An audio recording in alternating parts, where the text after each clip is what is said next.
Hi mga kalab! Ayan, so ngayon po is nandito tayo ngayon sa fish pan. So sa dating fish pan po, ila Mama Bibi. Dahil mamaya po ay magpapadulos. I mean, wala nang laman ang fish pan na to. Pero kasi kaka-harvest lang. So ang gagawin ay kukunin pa yung mga natitira pang mga, kunwari mga alimango, ganyan. Yun. Kasi syempre, dahil malapit na po ang Chinese New Year at mamaya po is si Francis Boss mananaan. So kaya sumama na lang din ako mga kalab para syempre maka-update din po sa inyo.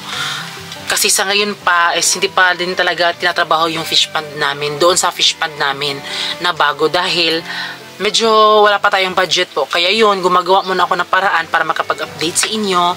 At yun nga, update nga dito sa dating fish pond is super fresh pa rin ang hangin. Ayan, so ito po ang kaganapan. Ayan. Ganito lang kasimple. So maya't maya po is magre-relax muna si Francis. Tapos mamaya is mag-ano na siya ng kanyang pangtaan po para makakuha po ng alimango.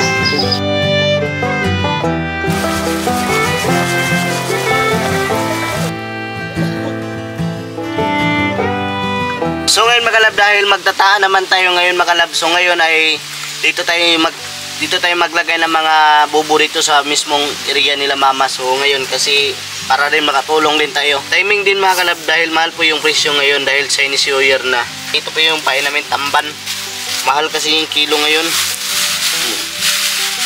Ayan po yung tamban. Tamban yung pain namin. Ay sundan na wala.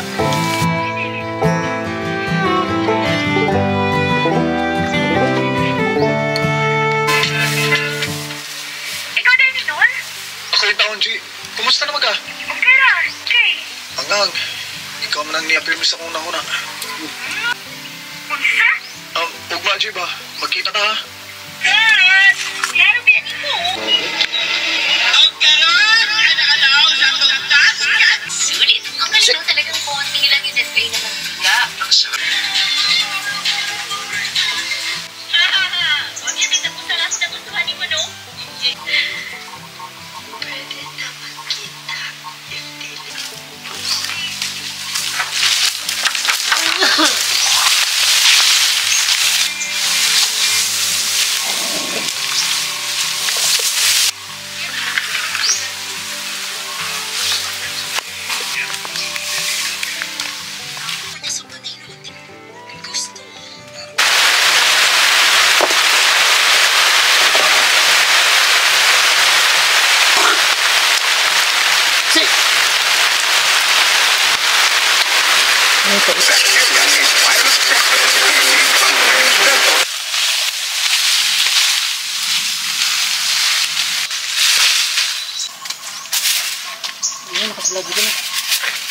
So ngayon makalab dahil natapos na tayo naglagay ng mga pain. So ngayon ay tataan na natin yung ating mga bubo.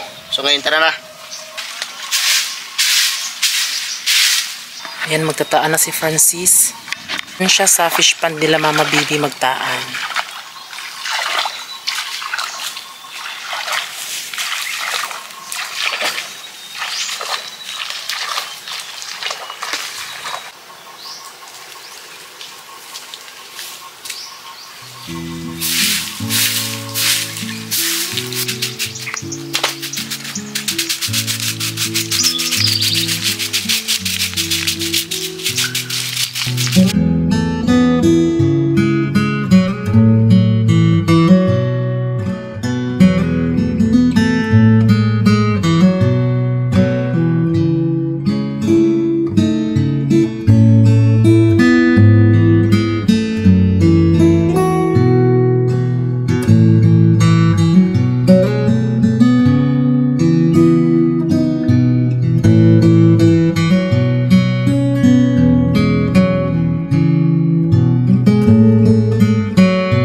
Tingnan nyo mga kalab, ang iingay nila.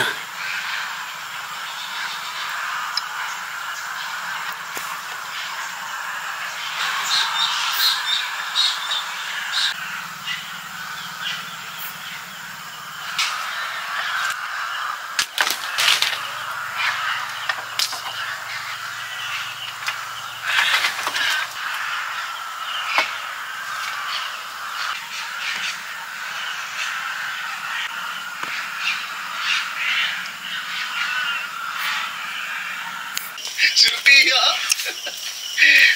May, paano ba? Nakita dito dun. So, nakadating na po si Francis. So, siya po ay mangunguha po siya ng palaka mga kalab no, para ulam namin. Pero, siguro hindi ako maka-vlog ng mga kalab no, kasi ayaw akong pasamahin ni Francis, Diyos ko day. Yan talaga siya mga kalab. Kapag may nararamdaman ako, swerte ko naman po kasi diba, napaka-concern niya. Pero nasobrahan sa OA, ginoo ko mga kalab. Huwag ka na mag-ano dyan, huwag ka na mag-ano, ganyan ba? Pero, diba, kapag may nararamdaman tayo, kung hindi naman talaga natin kaya, huwag tayong kumilos. Pero kung medyo kaya naman natin, kikilos tayo kasi kung pahiga-higa lang tayo mga kalab, no, palagi lang talaga madadala lang talaga tayo sa sakit natin. Kaya ito talagang sumama talaga ako para makapag-exercise naman. Di ba kanina, pinagpawisan tayo. Kasi ngayon lang mga kalab, ayaw niya ako pasamahin. So, mamaya na lang ipapakita ko na lang sa inyo kung paano niya lutuin, ganun. Good evening! Ngayon po, simulan na po natin yung preparation po na magluto, magsaing, ganyan. So, pasensya. I know may mga hangin-hangin dyan. So, di pa ako nakabili ng mga kalab, Boya Mike. So, ngayon is gagawa po si Francis po ng pangsaingan.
Ayan po si Francis. Haman ba? Mga nakuha? Okay. Ayan, nanguha siya ng mga palaka. So, di pa siya tapos mga kalab. So, hindi pa siya tapos. Naghahanap pa siya ng pang-ulam namin. Ito yung nakaganda sa fish pan dahil pwede ka lang manguha ng kahit ano-ano. Basta makakain lang siya.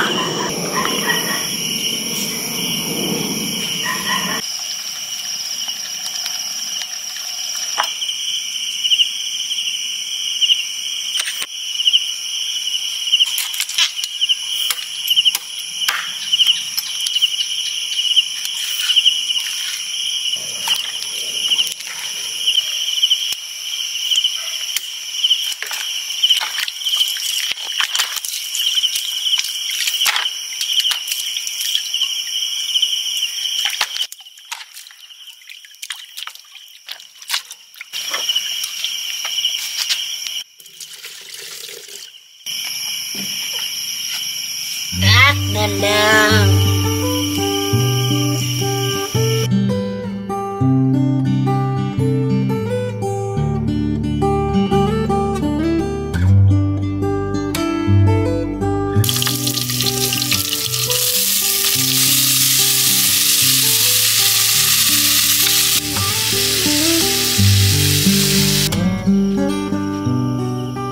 So ngayon makalab, baka magtaka kayo na ganito namin na pagluto. So pakita mo bi.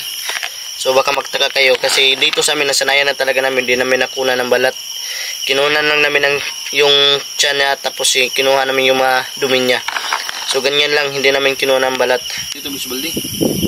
Kainan na mga kalab. Yes, Kadaghan bi eh. Kain na tayo mga kalab. Yummy. Sarap.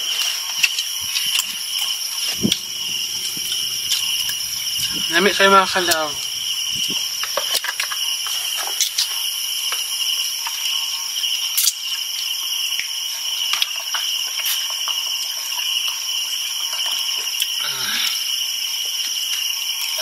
Gusto sa Diyos.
So yun mga kalab, good morning. So umaga na po. So yung sabi ko po kanina na madaling araw, so hindi po kami nakagising. Ngayon na lang po mga kalab, itatry po or titingnan natin kung meron bang mga nakukuha. So yun mga kalab, nandito na tayo sa bahay nila mama. So ngayon ay, ito pala yung pamerta nila. So ngayon ay kukuha natin sa ardura para malabas yung tubig sa ilog.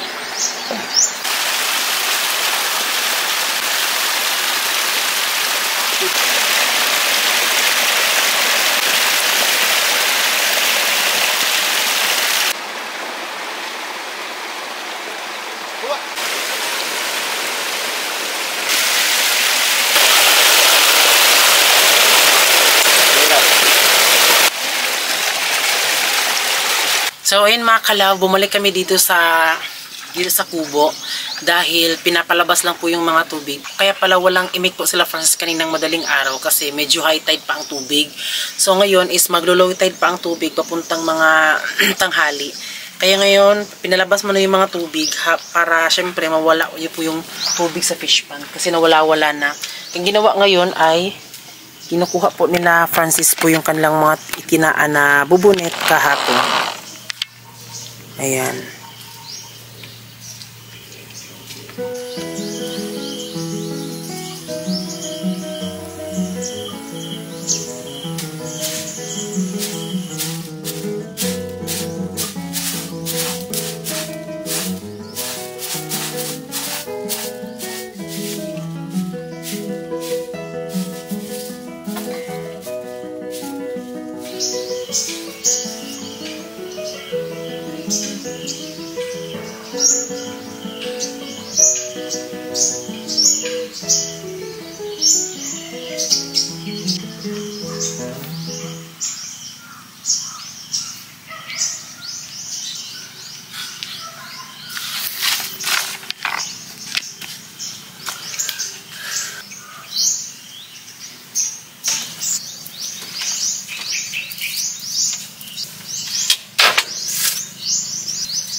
Yun mga kalab, meron kaming ulam kagabi. Ngayon ay ililipat ko siya dahil magsasayang ako ng ano.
Ungon.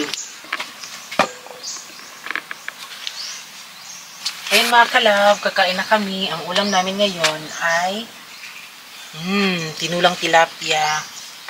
Tapos ito, kagabi. Ang sili da tulo.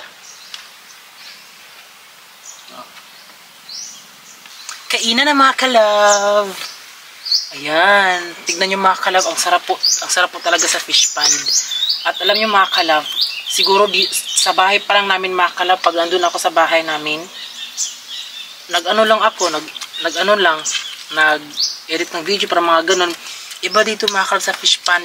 Kasi kapag may gusto kang gawin, o mag-ano ka ng mga damo, magagawa mo, tapos may exercise, tapos may expose ka pa sa sunrise mga kalab.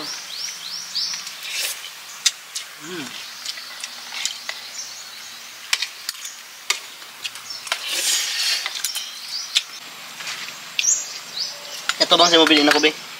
Sige ba? Uso na niyo. Day, ay, sorry, day, sorry.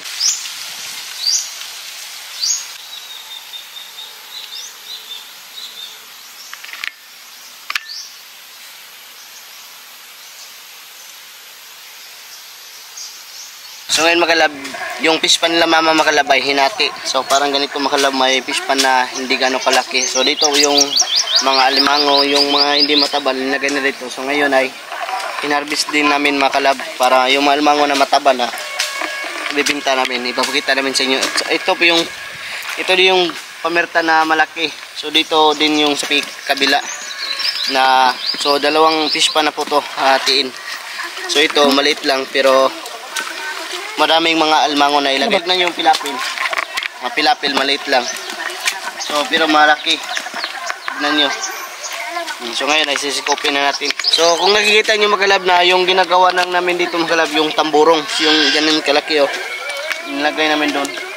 Para lumabas po yung tubig mga kalab papunta dyan. Yun na may kahoy mga kalab. Yan. Kita na ko ba? Sige, pakita mo. Yan, papakita ni Francis. Kita ko sa inyo.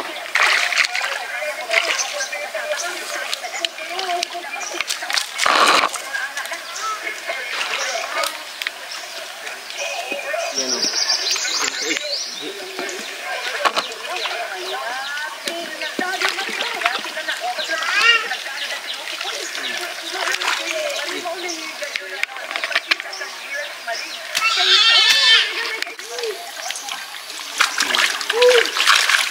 Yan, may ilmango pa nahuli oh.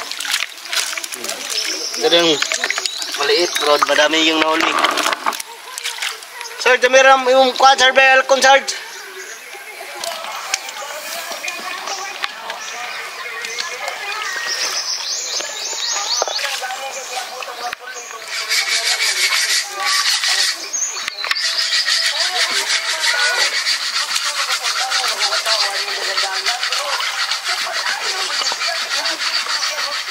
Kalalong kayo.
Taba. Magarang ko pa ba ito tambok.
So ako ni Gibata po niya tungkol kay sayang pagpangansya ako ng mga proyekto mga buhato sa mga pagsuhon iyaman mong giumagamit ka ng murag kasina o ka ng pagpangansya yung umatang mga ilaad ng mga tarat kami mo siya nga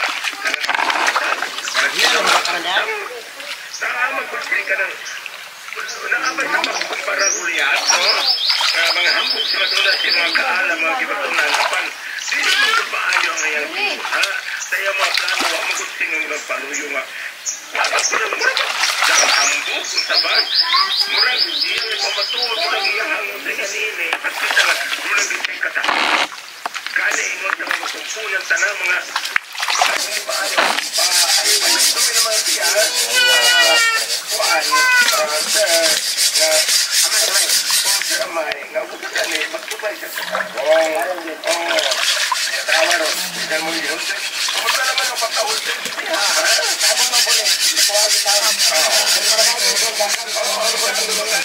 So ayun mga ka-love, tapos na po yung vlog namin dito at ngayon po ay uuwi naman po kami. Tapos pwede kayong mag-comment kung ano yung pwedeng gawin namin dito sa fish pond. As long habang hindi pa po natatapos yung pinagawa nating fish pond mga ka-love, no? Kaya comment lang kayo dyan kung anong pwedeng gawin namin sa fish pond, di ba?